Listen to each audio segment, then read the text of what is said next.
नमस्कार, होममेकर निशामध्ये तुम्हा सगळ्यांचं खूप खूप स्वागत आहे। तुमच्याही घरी कारल्याची भाजी आवडत नसेल तर आज जी मी रेसिपी शेअर केलेली आहे त्या रेसिपीने एकदा कारल्याची भाजी नक्की बनवून बघा। ही भाजी अजिबात कडू होत नाही आणि सगळे चाटून पुसून खातील इतकी चविष्ट ही भाजी लागते। त्यासाठी पाव किलो कारल्याच्या मधल्या बिया काढून छोट्या आकारात चिरून घ्यायची आहेत। त्यानंतर त्याच्यामध्ये 1 चमचा मीठ, 1 चमचा लिंबाचा रस घालून व्यवस्थित हाताने चोळून घ्यायची आहेत। ही कारली कमीत कमी आपल्याला अर्धा तास झाकून ठेवायची आहेत।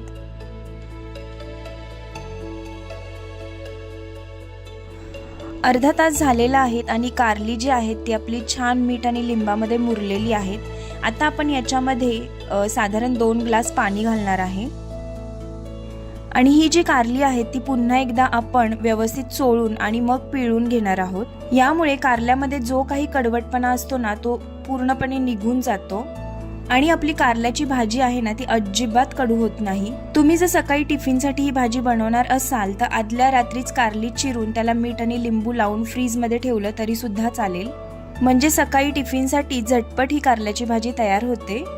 अशाच पद्धतीने सर्व कारली आपण पिळून घेणार आहोत।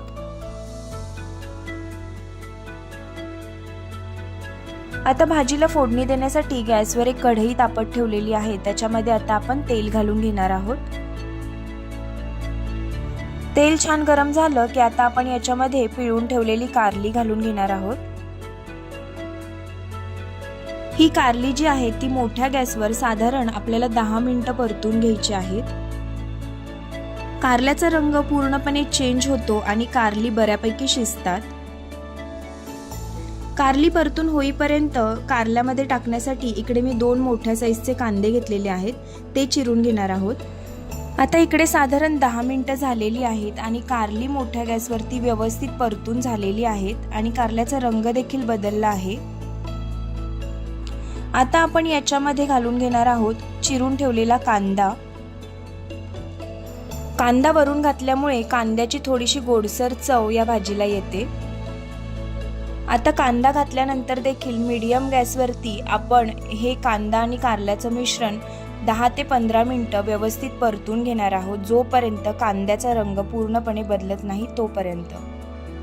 कांदा आणि कारलं परतलं जात आहे तोपर्यंत जर तुम्ही माझ्या चॅनेलवरती पहिल्यांदाच हा व्हिडिओ पाहत असाल तर चॅनेलला आत्ता सबस्क्राईब करून घ्या, म्हणजे असे छान छान व्हिडिओज तुम्हाला नेहमी पाहायला मिळतील। त्याचबरोबर बेल आयकॉनवरती प्रेस करायला विसरू नका, म्हणजे माझ्या व्हिडिओजचे अपडेट सुद्धा तुम्हाला मिळत राहतील। आता इकडे कांदा आणि कारलं जे आहे ते व्यवस्थित परतलं गेलेलं आहे। आता आपण याच्यामध्ये काही कोरडे मसाले घालून घेऊयात। सुरुवातीला 1 छोटा चमचा मी हिंग घातलेला आहे, एक अर्धा छोटा चमचा हळद घालायची आहे, 1 छोटा चमचा काश्मीरी मिर्च पावडर घातलेली आहे। त्याचबरोबर आवडीनुसार किंवा तुम्ही ज्या पद्धतीने तिखट खाता त्या पद्धतीने कांदा लसूण मसाला घालायचा आहे आणि 1 मोठा चमचा मी गूळ पावडर घातलेली आहे। त्याचबरोबर भरपूर कोथिंबीर घालायची आहे आणि आपण हे सगळं व्यवस्थित परतून घेणार आहोत। तुम्ही जर कारल्याची भाजी खात नसाल तर या पद्धतीने बनवलेली कारल्याची भाजी नक्की तुम्हाला आवडेल, तर एकदा घरी नक्की ट्राय करा आणि तुमच्याही घरी ही भाजी आवडली तर कमेंट करून मला सांगायला विसरू नका। आता कारल्यांना आपण मीठ चोळून ठेवलं होतं, त्यामुळे आपल्याला इकडे थोडंसंच मीठ घालून घ्यायचं आहे। मीठ बेतानीच घाला, कारण कारल्यांमध्ये मीठ छान मुरलेलं असतं, त्यामुळे मीठ जर तुम्ही जास्त घातलं तर भाजी खारट होण्याची शक्यता आहे। मीठ घालून झाल्यानंतर भाजी आपण पुन्हा एकदा परतून घेणार आहोत आणि झाकण ठेवून साधारण 2 ते 3 मिनिटं आपल्याला भाजीची छान वाफ काढून घ्यायची आहे।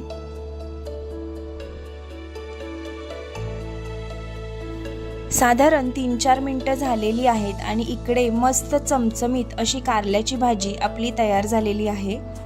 तर आजच्या कारल्याच्या भाजीचा व्हिडिओ तुम्हाला जर आवडला असेल तर व्हिडिओला नक्की लाईक करा, व्हिडिओ तुमच्या मित्रपरिवाराबरोबर शेअर करायला विसरू नका। पुन्हा एकदा भेटूया अशा छानशा व्हिडिओमध्ये, तोपर्यंत बाय बाय।